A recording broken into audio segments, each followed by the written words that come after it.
رسوله الكريم وعلى آله وصحبه أجمعين أما بعد أعوذ بالله من الشيطان الرجيم بسم الله الرحمن الرحيم فالمدبرات امرا صدق اللہ العلی العظیم۔ محبت کے ساتھ ایک مرتبہ دروشی پڑھ لیجئے۔ اللہم صلی علی سیدنا و مولانا محمد معدن الجود والکرم وآلہ وصحبہ وبارک وسلم۔ الصلاة والسلام علیک یا رسول اللہ وعلى آلك وأصحابك يا حبيب الله۔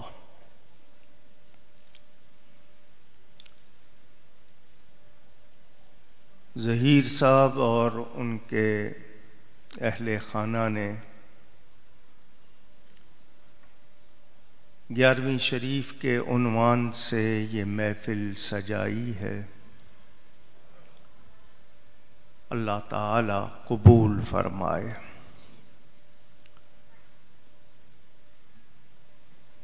پروگرام میں نعت خوان حضرات زیادہ ہیں، میں تھوڑی سی دیر کے لیے آپ کے سامنے ہوں، مجھے آپ سنتے رہتے ہیں، کچھ باتیں آپ کو پہنچاؤں گا۔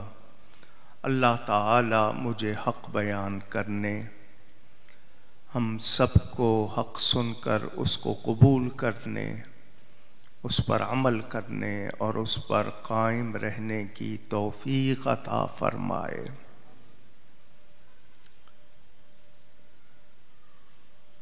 پہلی بات یہ کرنی ہے کہ ہم اہل سنت و جماعت اپنے عقیدے یاد کریں۔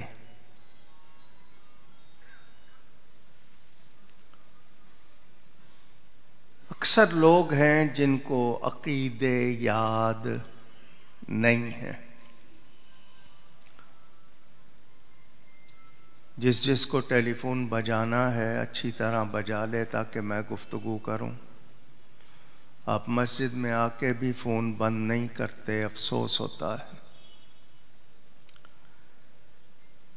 ایک مسلمان کو اتنی بات معلوم ہونی چاہیے کہ میں کون سا کام یا کون سا جملہ کہوں گا تو ایمان سے نکل جاؤں گا۔ اتنی معلومات ہر مسلمان کو ہونی چاہیے، مگر ہمارے عوام میں 6 کلمے بھی سب کو یاد نہیں، ایمان کی صفتیں بھی یاد نہیں، بنیادی عقیدے بھی پوری طرح یاد نہیں، اور سیکھنے کی کوشش بھی نہیں کرتے، جس کی وجہ سے غیر مخالف آپ پر مسلسل یلغار کرتے ہیں، حملے کرتے ہیں، فتوے لگاتے ہیں اور طرح طرح کے اعتراض کرتے ہیں۔ میں نے آپ کو آج 2 باتیں یاد کرانی ہیں۔ پہلی بات، اللہ تعالی ہر کمال کا مالک ہے، اس کا ہر کمال اس کا اپنا ہے، کسی کا دیا ہوا نہیں ہے۔ اللہ تعالی جیسا کمال ہو بہو بالکل ویسا ہی کسی اور کے لیے مانیں گے تو یہ جائز نہیں۔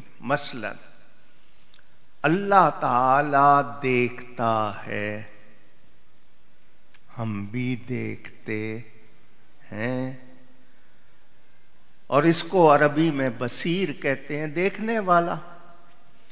تو اللہ بھی بصیر ہے، ہم بھی بصیر ہیں.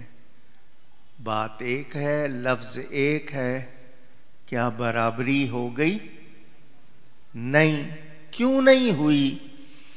کہ اللہ تعالی خود سے بصیر ہے، ہم کو اس نے بصیر بنایا ہے.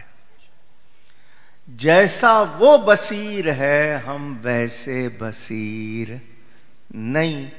جب فرق ہو گیا تو برابری نہیں، جب برابری نہیں تو پھر شرک بھی نہیں. اللہ تعالی خالق ہے، بنانے والا. آپ بھی چیزیں بناتے ہیں،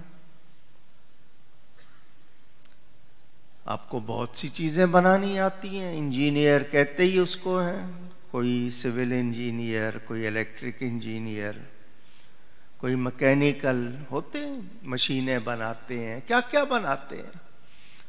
تو خالق کا لفظ بنانے والے کے لیے بولا جاتا ہے. تو کیا اللہ اور ہم برابر ہو سکتے؟ نہیں. ہمیں کوئی ڈائی چاہیے، سانچا چاہیے، ڈیزائن چاہیے. اللہ کے لیے یہ باتیں نہیں. وہ مالک ہے، وہ ایسا خالق ہے کہ اس نے خود فرمایا احسن الخالقین، وہ سب سے اچھا بنانے والا ہے. اس جیسا بنانے والا کوئی نہیں. ایک اور مثال دیتا ہوں. ہم کہتے ہیں سبحان اللہ، آپ بھی کہیے. اردو میں ہم ترجمہ کرتے ہیں اللہ پاک ہے. اللہ پاک ہے. ہم اپنے لیے بھی کہہ دیتے ہیں میرا بدن پاک ہے، کپڑے پاک ہیں، جگہ پاک ہے، برتن پاک ہے. آپ تو اپنے ملک کو کہتے ہی پاکستان ہو. ستان جگہ کو کہتے ہیں. پاکستان کا مطلب پاک لوگوں کی جگہ. تو پاک کا لفظ اللہ کے لیے بھی کہا، اپنے لیے بھی کہا، تو کیا برابری ہو گئی؟ نہیں. اللہ کیسا پاک ہے اس جیسا کوئی اور پاک نہیں. ہمارا پاک ہونا ہمارے حال کے مطابق، اللہ کا پاک ہونا اس کی شان کے مطابق. جب فرق ہو جائے تو برابری نہیں ہوتی، جب برابری نہیں تو شرک بھی نہیں. مددگار فارسی کا لفظ ہے، اردو میں کہیں گے مدد کرنے والا. اب مدد کے لیے آپ ہیلپ انگلش میں کہہ دیتے ہیں، ہیلپر کا لفظ مددگار کے لیے کہہ دیتے ہیں، ایسوسیٹ، اور کتنے لفظ آپ کے پاس اس طرح کے ہیں کہنے کے لیے. حقیقی مددگار کون ہے؟ اللہ. ایک مرتبہ اللہ کہیں 40 نیکیاں ملتی ہیں. حقیقی مددگار کون ہے؟ اللہ جل جلالہ. آپ بھی مدد کرتے. ہمیں حکم دیا گیا نیکی بھلائی کے کاموں میں ایک دوسرے کی مدد کرو. تعاونوا علی البر والتقوی. تو مدد ہم بھی کرتے ہیں، لیکن ہم حقیقی مددگار نہیں. ہمیں مدد کرنے کی طاقت دینے والا کون ہے؟ اللہ. وہ خود سے مددگار ہے، اور جیسا وہ مددگار ہے کوئی اور نہیں. ہم مدد کرتے ہیں اس کی عطا سے، اس کے کرم سے، اس کی مہربانی سے. وہ ہم پر مہربانی نہ کرے تو ہم کسی کی مدد کر سکتے نہیں.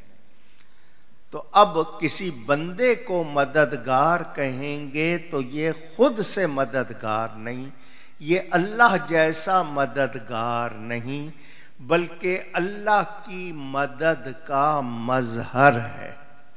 اس سے اللہ کی مدد ظاہر ہو رہی ہے.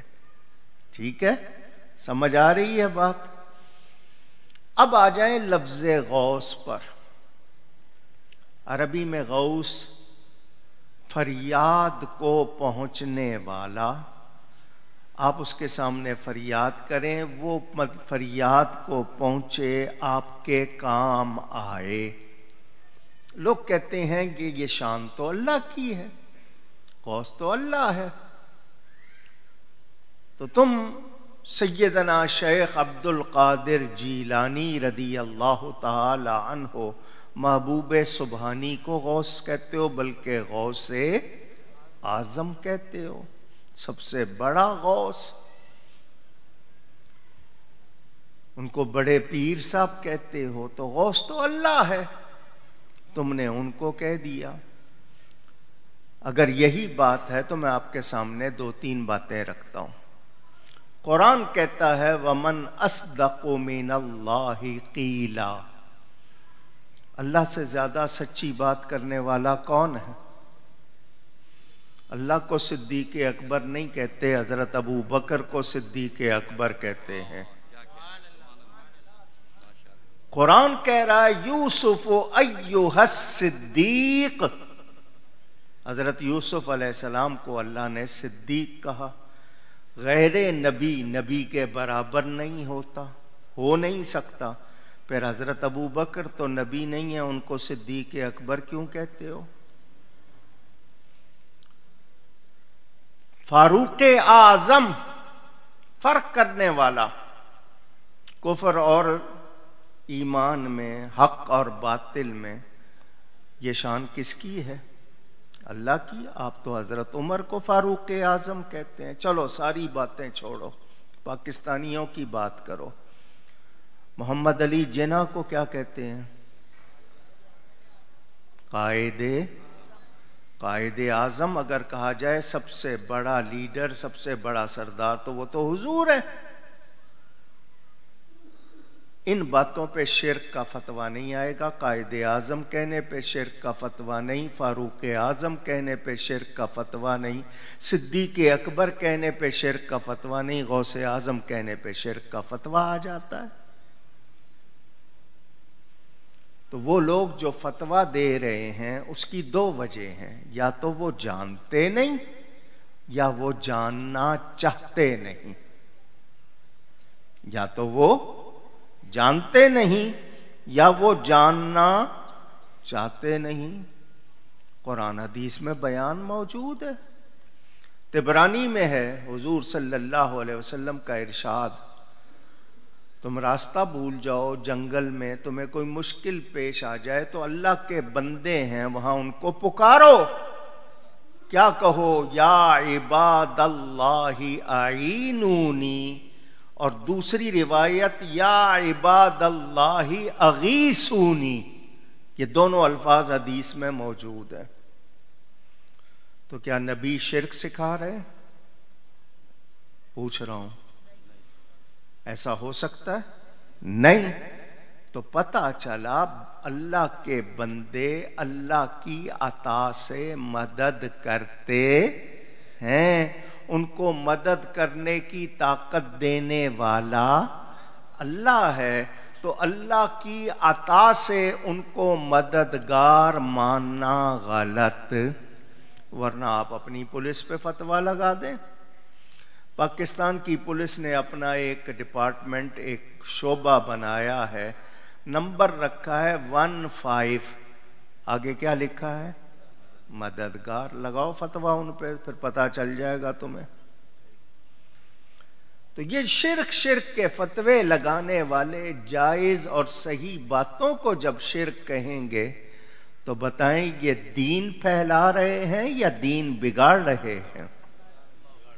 سمجھ آ رہی ہے بات؟ دوسرا لفظ ہم کہتے ہیں دستگیر. دست بازو کو کہتے ہیں، گیر پکڑنے کو کہتے ہیں. بازو پکڑنے والا یعنی مددگار. 700 کتنے برس پہلے شیخ سعدی رحمت اللہ علیہ فرماتے ہیں دوست آں باشد کے گیرد دستے دوست، در پریشان حالیو درماندگی۔ تم پریشان ہو، مصیبت میں ہو، مشکل میں ہو، تو جو تمہارا بازو پکڑے وہ تمہارا دوست ہے۔ دوست کو چاہیے کہ دوست کی مدد کرے۔ دوست کہتے ہی مددگار کو ہے، دوست کہتے ہی پیارے کو ہے۔ پیارا ہی مدد کرے گا، دشمن تو مدد۔ بلکہ آپ کو لطیفہ سنا دوں، کسی نے یہ شعر پڑھ لیا شیخ سعدی کا، معنی سمجھ نہیں آیا اس کو۔ اس نے یہ شعر پڑھا کہ دوست آں باشد کے گیرت دستے دوست، دوست وہ ہے جو پریشانی میں آپ کا ہاتھ پکڑ لے۔ تو وہ ایک شخص تھا، اس کو کوئی مار رہا تھا، پٹائی کر رہا تھا۔ یہ مار کھانے والا مقابلہ کرتا رہا، مگر وہ مارنے والا ذرا مضبوط زیادہ تھا، اس نے اچھی خاصی پٹائی کی۔ اچانک پٹنے والے کا دوست آ گیا سامنے سے۔ اب اس نے دیکھا میرا دوست آ گیا ہے، یہ میرے ساتھ مدد کرے گا تو ہم دونوں مل کر اس پٹائی کرنے والے کی خبر لیں گے۔ اس نے جو آیا، اس نے آ کر اپنے دوست کے ہاتھ پکڑ لیے۔ کیا پکڑ لیے؟ پہلے تو یہ اپنے ہاتھوں سے مقابلہ کر رہا تھا، اب ہاتھ پکڑ لیے، ہاتھ ہلا نہیں سکتا، تو مارنے والے نے اور زیادہ مارا، اس کی پٹائی زیادہ ہوئی۔ یہ کہ تو میرا دوست ہے، میری مدد کر تو۔ اس نے کہا جی میں نے مدد ہی کیا، شیخ سعدی نے کہا کہ دوست کے ہاتھ پکڑ لو۔ تو جب مطلب سمجھ نہ آئے تو بتائیے بات بگڑتی ہے یا نہیں بگڑتی؟ اس نے ہاتھ پکڑ لیے۔ بھئی ہاتھ پکڑنے کا مطلب کیا تھا؟ مدد کرنا۔ اس نے مدد کرنے کی بجائے ہاتھ پکڑ لیے، بجائے مدد کے اور زیادہ پٹوا دیا۔ تو بات سمجھنی چاہیے، ہم سیدنا غوث اعظم کو اللہ کی عطا سے اپنا مددگار مانتے ہیں۔ وہ خود سے مددگار، اونچی کہہ دیں اور زور سے کہیں، یاد ہو جائے آپ کو۔ وہ خود سے مددگار نہیں ہے، وہ خود سے غوث نہیں ہے، وہ خود سے ولی نہیں ہے۔ ان کو جو شان دی ہے، جو کمال دیا ہے، میرے رب نے دیا ہے۔ اور اللہ کی عطا کے بغیر ہم کسی میں کوئی کمال مانتے نہیں۔ تو ان کو ہمارا غوث بنایا گیا ہے، وہ خود سے ہمارے غوث، اونچی کہہ دیں۔ یہ اس لیے بتا رہا ہوں کہ آپ کو بہکایا جا رہا ہے۔ سوشل میڈیا کا دور ہے، طوفان ہے اس پر۔ نیچے کوئی لکھ دے گا حدیث کا نام، کوئی کسی کا وہ حدیث ہے یا نہیں آپ کو پتہ نہیں ہے، وہ اپنی بات کے نیچے حدیث کا لفظ لکھ دیتے ہیں۔ اس طرح لوگوں کو گمراہ کر رہے ہیں۔ ہم اللہ کے ولیوں کو مانتے ہیں۔ میرا ایک سوال، ظہیر صاحب کے مہمان پڑھے لکھے ہیں، سمجھدار ہیں، میرا سوال سن کر جواب دیں۔ اللہ تعالی کو کسی کی ضرورت ہے؟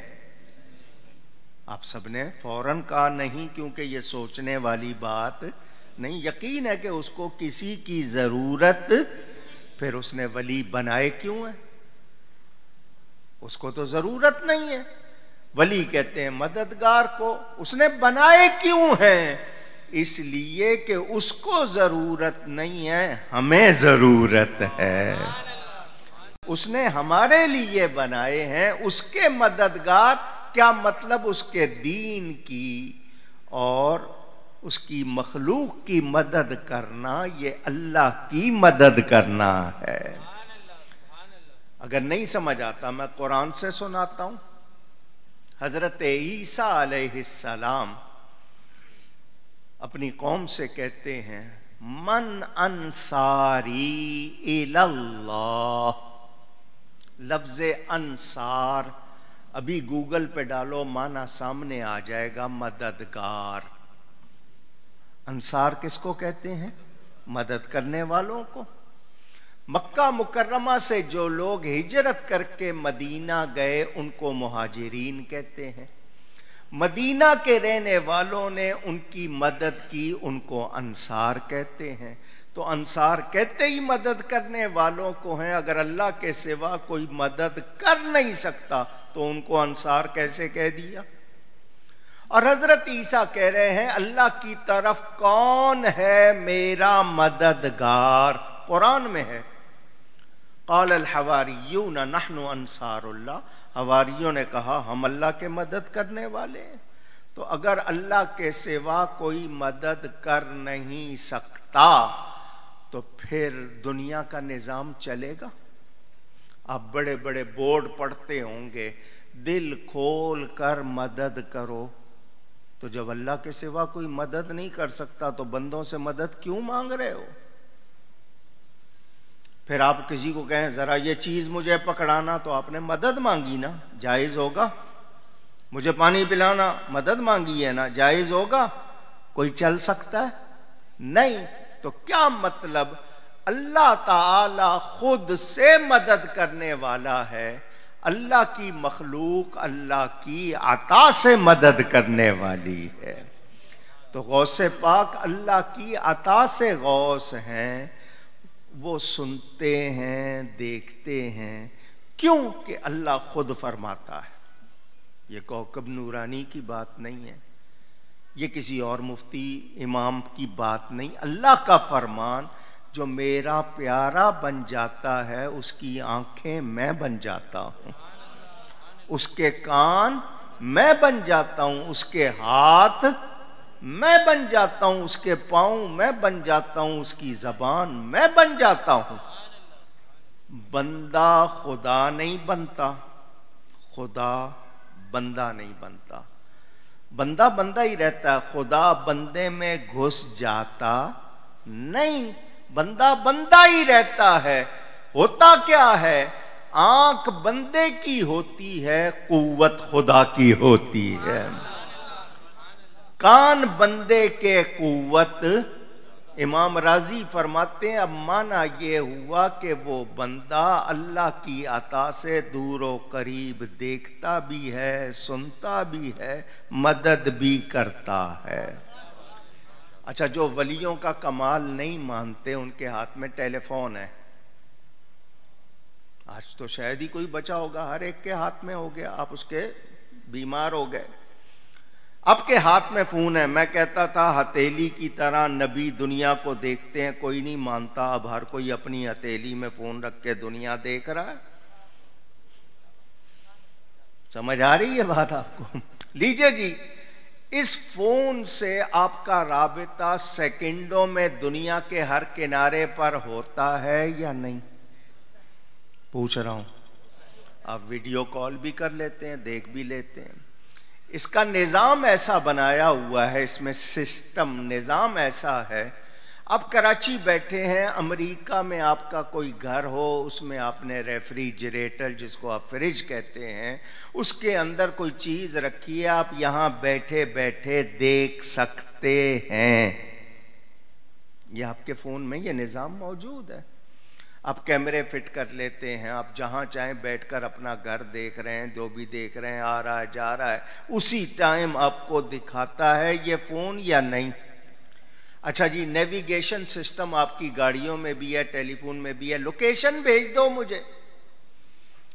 کسی کے گھر جانا، آپ اسے کہتے ہیں اپنی لوکیشن، نقشہ بھیج دو، وہ نقشہ بھیج دیتا ہے، آپ بٹن دباتے ہیں، ایک گاڑی میں 5 آدمی بیٹھے ہیں، پانچوں نے لوکیشن کھول لی، جدھر جانا ہے وہ آپ کو سڑک بھی دکھا رہے، گلی بھی دکھا رہے، اگر آپ غلط مڑ جائیں تو وہ فوراً بولتے ہیں تم غلط مڑ گئے ہو۔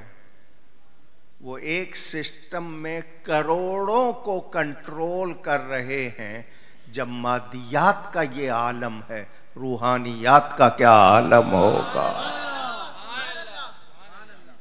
سمجھ آ رہی ہے بات؟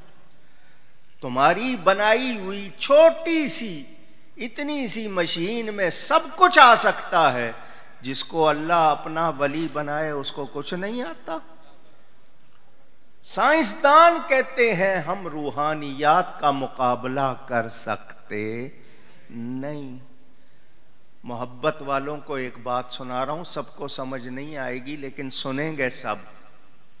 آئنسٹائن 70 سال پہلے دنیا کا سب سے بڑا سائنسدان تھا، وہ یہودی تھا، بہت مانتے ہیں اس کو۔ اس نے یہ کہا تھا کہ میں نے ایک ریڈیائی دوربین بنائی ہے، بائنوکلر، ریڈیو بائنوکلر۔ میں نے زمین سے اس ریڈیو بائنوکلر کے ذریعے 2 کروڑ نوری سال کے فاصلے پر کہکشاں دیکھ لی ہے۔ اب 2 کروڑ نوری سال کا مطلب نہیں سمجھتے آپ؟ بجلی کی رفتار 1,86,284 میل فی سیکنڈ، ایک سیکنڈ میں بجلی اتنا سفر کرتی ہے، 1,86,284 میل۔ یہ ایک سیکنڈ کا ہوا، آپ 60 سیکنڈ بناؤ، پھر 60 سیکنڈ کے آپ 60 منٹ، پھر گھنٹے سے آپ 24 گھنٹے، پھر ہفتہ، پھر مہینہ، پھر سال، پھر پتہ چلے گا آپ کو کتنے کھرب سال دور اس نے ایک آلہ بنایا، اس سے کہکشاں دیکھ لی کھربوں سال کے فاصلے پر 70 برس پہلے۔ اب تو ٹیکنالوجی اور ایڈوانس ہو گئی ہے اور تیز ہو گئی ہے۔ اس نے 70 سال پہلے دیکھ کر کیا کہا؟ جہاں تک کائنات کی سرحدیں ہیں، مجھے 10 لاکھ سال زندگی مل جائے میں معلوم نہیں کر سکتا۔ وہ شخص جس نے کھربوں سال کے فاصلے پر کہکشاں دیکھ لی، وہ کہتا ہے کائنات کی سرحدیں 10 لاکھ سال میری عمر ہو جائے میں معلوم نہیں کر سکتا۔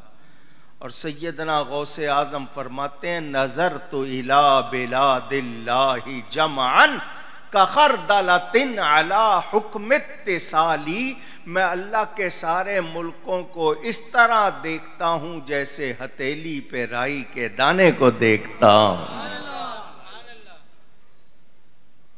اب بتاؤ سائنس مقابلہ کر سکتی ہے روحانیت کا؟ اونچی سائنس کی تھیوری فیل ہو سکتی ہے، مشین خراب ہو سکتی ہے، اللہ کے ولی کے معاملے میں ایسا ہو سکتا نہیں۔ اور جو عشق والے ہیں ان کے بارے میں یہ بیان سن لیں۔ ولی کی یاد میں محفل ہے، میں نے یہ بات پہلے بھی کبھی سنائی ہوگی، جن کو سمجھ آئے گی نا وہ بہت مزہ لیں گے۔ سیدنا خواجہ غریب نواز رضی اللہ تعالی عنہ کے حوالے سے بات کی جاتی ہے۔ اس وقت 7.5 ارب سے زیادہ دنیا کی آبادی ہے، 7.5 بلین، 10 لاکھ کا 1 ملین، 1000 ملین کا 1 بلین، جس کو ارب کہتے ہیں۔ 7.5 ارب کی آبادی دنیا کی، حضرت آدم سے لے کر اب تک کتنی نہیں معلوم، اب سے لے کر قیامت تک کتنی نہیں معلوم۔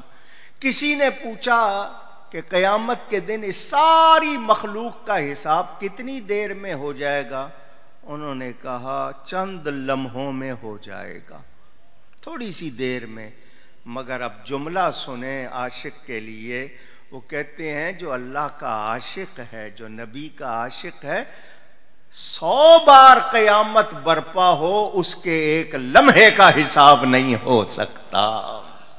عاشق کے ایک لمحے کا حساب 100 بار قیامت برپا ہو تو ہو سکتا۔ یہ جو آپ کو محبت ہے اللہ سے، اس کے نبی سے، اس کے پیاروں سے، اس کا کوئی بدل، یہ کتنی قیمتی ہے آپ کو اندازہ نہیں۔ آگ بجھانے کے لیے پانی چاہیے ہوتا ہے، جتنی آگ تیز ہو زیادہ پانی چاہیے۔ ہمارے ہاں سب سے زیادہ تیز آگ کو 4 گریڈ کہتے ہیں، فائر بریگیڈ والے، کہ یہ 4تھے گریڈ کی آگ ہے، یعنی بہت زیادہ تیز۔ شاید جتنی بھی تیز ہو، دنیا کی آگ کو 150 گنا اور زیادہ کرو تب جا کے جہنم کی آگ کے برابر، 150 گنا اور اس کو تیز کریں تب جا کے جہنم کی آگ کے برابر ساری دنیا کا پانی، سب پانی لے لو، اس آگ کو نہیں بجھا سکتے۔ اللہ کی محبت میں یا اللہ کے ڈر سے مکھی کے برابر آنسو نکل آئے وہ اس آگ کو بجھا دیتا ہے۔ سمجھ آئی ہے بات آپ کو؟ تو یہ 11ویں منانے کا مقصد ایصال ثواب ہے۔ غوث پاک کو غوث اعظم کہنا بھی درست ہے، ان سے اللہ کی عطا کا مظہر سمجھ کر ان سے مدد مانگنا بھی درست ہے، کہ یہ خود سے مدد نہیں کرتے، ان کو کس نے مدد کرنے والا بنایا ہے؟ اللہ نے بنایا ہے۔ زندہ سے مانگے یا وفات شدہ سے مانگے، اس کی بحث آپ لوگ مجھ سے سنتے رہتے ہیں، اتنا ٹائم نہیں کہ میں آپ کا سارا ٹائم لوں، وہاں نعت خوان ہوں گے ان کے، انہوں نے اپنی محفل پوری کرنی ہے، تو میں نے صرف سمجھانے کے لیے باتیں کی۔ صدیق اکبر کا مہینہ، وہ نبی کے ایسے عاشق کے امام مجدد الفسانی فرماتے ہیں، کائنات میں نبی پاک جیسا کوئی پیر نہیں ہوا، صدیق اکبر جیسا کوئی مرید نہیں ہوا۔ وہ نبی کے عاشق، کتنے عاشق اور کیسے عاشق، ان جیسا مشکل ہے۔ اسی لیے علامہ اقبال جیسا شخص کہتا ہے، اللہ سے مانگنا ہے تو کیا مانگ، تڑپنے پھڑکنے کی توفیق دے، دل مرتضی سوز صدیق دے، کہ یا اللہ تو نے جو عشق حضرت ابو بکر کو دیا تھا اپنے نبی کا، اس کا ایک ذرہ ہی دے دے۔ وہ ایسے عاشق۔ تو ہم نے سیکھا ہے ادب۔ کیا سیکھا ہے؟ وہ نکل گیا ہے، سیکھا ہے، نکل گیا ہے۔ اس ادب کو دوبارہ اپنی زندگی میں لے آؤ، پھر دیکھو کہ تمہارے نصیب کیسے چمکتے ہیں۔ کیونکہ کہاوت ہے، بے ادب بے نصیب، با ادب با نصیب۔ نہ ماں باپ کا ادب رہا، نہ بڑوں کا، نہ استاد کا، نہ پیر کا، نہ مسجد کا، نہ درگاہ کا، نہ مکہ کا، نہ مدینہ کا، کوئی ادب نہیں رہا۔ ہمارے نعت خوان حضرات ماشاءاللہ بڑے پیارے، نعت حضور کی پڑھنے والے، بڑے محترم، مگر آج کل نعت خوانی شور ہے، شور۔ ذرا ایکو لگانا بھائی، ذرا یہ کرنا بھی، شور۔ نعت پڑھنے والا سمجھے میں حضور کی بارگاہ میں حضور کو سنا رہا ہوں، کیسے پڑھوں گا ان کے سامنے، کیا لباس ہو میرا، کیا انداز ہو، اس طرح وہ ایک ہی پڑھ لے بیڑا پار ہو جائے۔ مگر ہمارے ہاں نہیں ہے۔ اسی طرح قاری حضرات، اسی طرح تقریر کرنے والے خطیب، سب کچھ کمرشلائز ہو گیا۔ تو ہم نے ادب کو واپس لانا ہے۔ جب ادب زندگی میں آ جائے گا تو پھر آپ کی زندگی بھی سنور جائے گی، آخرت بھی بہتر ہو جائے گی۔ 11ویں شریف ایصال ثواب کا نام ہے۔ کس چیز کا نام ہے؟ ایک بار پھر کہیے۔ یہ عربی کے لفظ ہیں، ایصال ثواب، یعنی کوئی نیکی کرنا، اس نیکی کا ثواب کسی کو بخشنا، وہ ایک ہو یا زیادہ ہو، اس کام کو ایصال ثواب کہتے ہیں۔ ایصال کے معنی پہنچانا، پہنچا دینا، ثواب جو نیکی کا بدلہ ملتا ہے اللہ کی طرف سے۔ تو ہم کوئی نیکی کریں، ثواب کی امید ہے، وہ ہم کسی کو بخشیں، ایک کو یا زیادہ کو، تو اس کام کو کیا کہتے ہیں؟ ایصال ثواب۔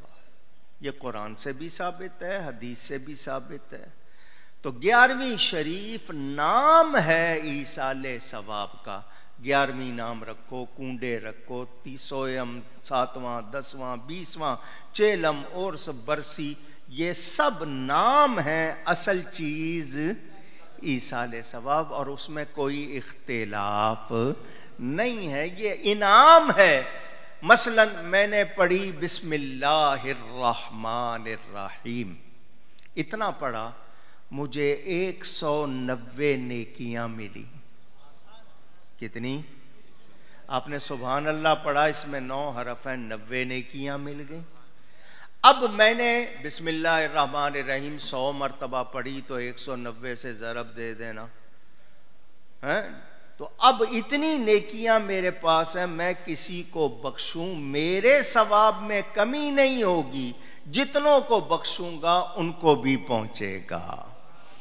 اس کام کا نام ایصال ثواب۔ چونکہ سیدنا غوث پاک کی 11 تاریخ مشہور ہے کہ 11 ربیع الاخر کو، ربیع الثانی کو ان کی وفات ہوئی، تو ان کو 11ویں والا پیر کہتے ہیں۔ جب ان کو ایصال ثواب کیا جائے اس کو 11ویں کہہ دیتے ہیں، اصل چیز وہی ایصال ثواب، تو وہ 11ویں ان کے نام سے ایصال ثواب ان کو کرتے ہیں۔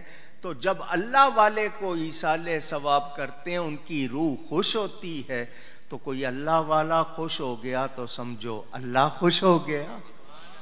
تو کل قیامت کے دن غوث پاک کیا کوئی بدلہ نہیں دیں گے؟ وہ کہیں گے اے میرے مرید، تو دنیا میں رہ کے وہ کام کرتا تھا جس سے مجھ کو خوشی ہوتی تھی، آج میں تجھے خوش کر دوں۔ وہ اللہ کی بارگاہ میں سفارش کر دیں گے، بیڑا پار ہو جائے۔ سمجھ آ گئی؟ تو یہ میں نے تھوڑا سا ٹائم آپ کا لے لیا، 2 شعر پڑھ دیتا ہوں، اس کے بعد آپ سے اجازت۔ تو باقی مضمون جتنا بھی ہے، میں نے جو آیت پڑھی اس کے حوالے سے کچھ گفتگو کی۔ گفتگو میں مجھ سے کوئی غلطی ہوئی ہو، اللہ تعالیٰ اس کے رسول صلی اللہ علیہ وسلم کی بارگاہ میں توبہ کرتا ہوں۔ مل کے پڑھ لیں۔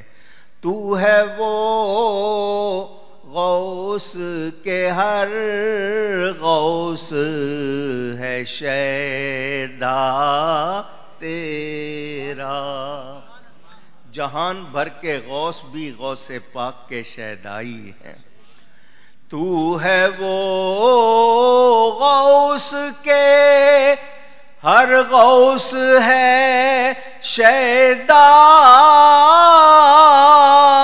تیرا، اور تو ہے وہ غیث کے ہر غیث ہے پیاسا تیرا۔ غیث بارش کو کہتے ہیں کہ آپ اللہ کی رحمت کی وہ بارش ہیں کہ ساری بارشیں آپ کی پیاسی ہیں۔ سر بھلا کیا کوئی جانے کے ہے کیسا تیرا، اولیاء ملتے ہیں آنکھیں وہ ہے تلوہ تیرا، اور جو ولی قبل ہوئے بعد ہوئے یا ہوں گے، سب ادب رکھتے ہیں دل میں میرے آقا تیرا۔ رضی اللہ تعالی عنہ۔ آپ سب کا بہت شکریہ۔ محفل اسی طرح جاری رہے گی، نعت خوان ہوں گے، سلام پڑھا جائے گا، دعا ہوگی، بعد میں انہوں نے آپ کے لیے کھانا بھی بہت زیادہ بنایا ہے، تو آپ سب حضرات محبت سے تشریف رکھیں۔ میں اجازت لیتا ہوں۔ مولانا سید محمد انس صاحب بھی موجود ہیں، دیگر حضرات بھی۔ اللہ آپ سب کو خوش رکھے، اور جنہوں نے محفل سجائی اللہ ان کی یہ کاوش ہدیہ قبول فرمائے۔ والسلام علیکم ورحمۃ اللہ وبرکاتہ۔